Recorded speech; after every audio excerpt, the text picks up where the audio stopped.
Hello to you. Happy Thursday evening. This is First Alert Storm Team Chief Meteorologist Russ Thomas. As you can see, got a black screen behind me. So what I'm going to do is quickly switch over. Just wanted to let you know who this was and that I am here. Now, what you can see is this. Now, we've got a storm warning, a severe thunderstorm warning in effect. Got a possible tornado with some rotation here in this storm.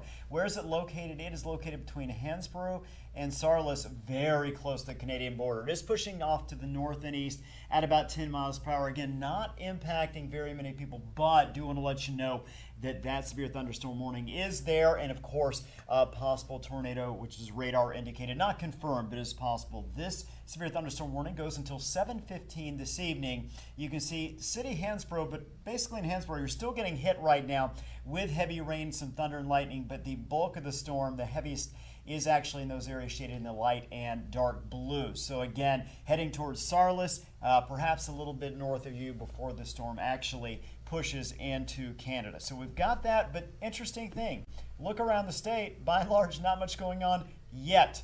That will change. In fact, it's going to change by the time we get to about 9, 10, 11 o'clock this evening. We'll start to see more storms moving. It'll be a stronger line of storms, and it's going to stick around through the overnight hours. You do see in the northern western most portions of the state, we do have a severe thunderstorm warning as well. So again, we're going to keep an eye on that, but we will let you know that it still looks like several hours away from that line of storms we're expecting to form to actually move into the region. In fact, let's go ahead and take you, give you a look, walk you through what we're expecting over the next several hours.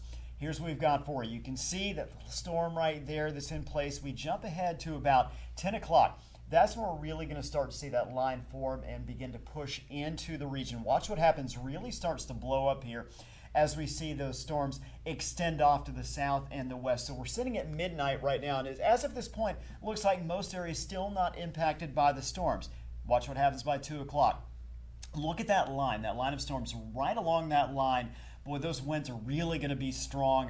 We're going to have an opportunity to see 75 plus mile per hour winds. So that is actually low tornado wind speed, however, more of a straight line type of wind. Perhaps a derecho situation right now looking more unlikely than likely we'd see that. However, that potential is there. You see Devil's Lake Basin, Carrington. Again, we're already at 2 o'clock in the morning. 3 o'clock, now we're looking at Grand Forks, kind of right on the cusp of that line of very strong winds. Tornadoes are possible during this time period. Large hail as well. You can see Findlay down through about Valley City as those storms continue to push off to the east. Thief River, you see kind of now it bows out. And again, where you see the edge of those strong storms, the red, the purple moving, that's where we have the strongest winds and the strongest part of the storm. A lot of heavy rain as well expected in these darker shaded areas. That's not good news. The ground is so saturated right now that potential is there for flooding, and it's not going to take much. Again, we saw a lot of rain in many areas on Tuesday. Took a little longer for the flooding to happen. But again, the ground is now saturated, so it's not going to take much rain. Fargo, Moorhead, about 5 o'clock. Boston, 5 o'clock. We're going to see those storms as they are timed right now moving in. Then 8 o'clock, another opportunity for a few showers and storms to pop up. We do get a break eventually. About midday, still a few showers hanging on.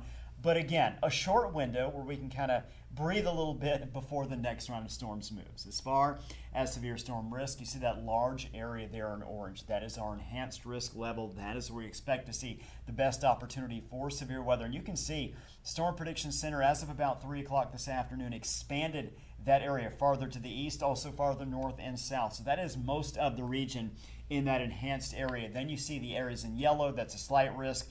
Dark green is marginal. So all areas tonight and tomorrow morning could see severe thunderstorms. Impacts, tornadoes possible, golf ball size hail, winds 75 plus miles per hour, certainly damaging winds when you talk about that kind of speed. Flooding, a possibility as well. Wind threat, that's our biggest threat. All the areas there in red, enhanced risk 70 to 80 plus mile per hour winds. That hatched area showing even a better chance of wind. When we say hatched area, those areas with the black lines there. So again, really watching that. Tornado threat is low to isolated, but I would not be surprised at all if we saw at least 1 or 2 tornadoes. Certainly not a guarantee. That's just my thought on that based on what we've seen recently with tornadoes popping up in these low and isolated risk areas and the strength of the storms that are moving through overnight tonight. Hail threat, Elevated risk confined mainly to our westernmost locations, Stutzman County, Lemoore, a little bit of Dickey County as well, and then heading off toward the north and west. Isolated risk for most of the region. Now let's take a look at tomorrow afternoon, second round of severe storms. There's certainly strong storms that could become severe. We're looking at those storms really starting to enter the western portion of the region around 4 or 5 o'clock. Going to jump ahead to 8 o'clock. And again, you see the areas where we've got the red, the pink, the yellow, the orange there. That's where we're expecting, at least with the weather model we're relying on here that's doing the best job. Basically Fargo north, but still expecting some severe weather, I should say, even farther south. Now you look northwest Minnesota down through Lakes Country by 10 o'clock. Detroit Lakes really keeping an eye, of course, WeFest going on. Severe storms overnight tonight, and again that potential tomorrow evening into the early overnight hours. By midnight tomorrow, we're expecting these storms to kind of push out of the region, will clear out, and leaving us with what eventually is going to wind up being a very nice Saturday. Now, some good news here.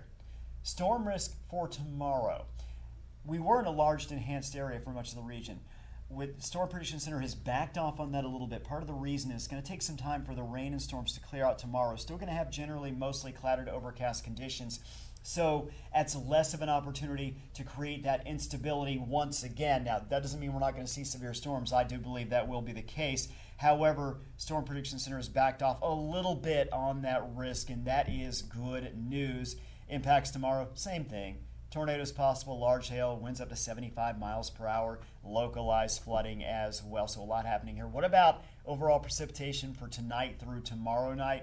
Areas in purple could see another couple inches of rainfall. Light blue, 1.5 to 1.25 inches. Again, a lot more rain coming down in an area, as mentioned, that is saturated. So that's a look at what we've got for you. And again, what we're going to do here is flip over so you can see me once again.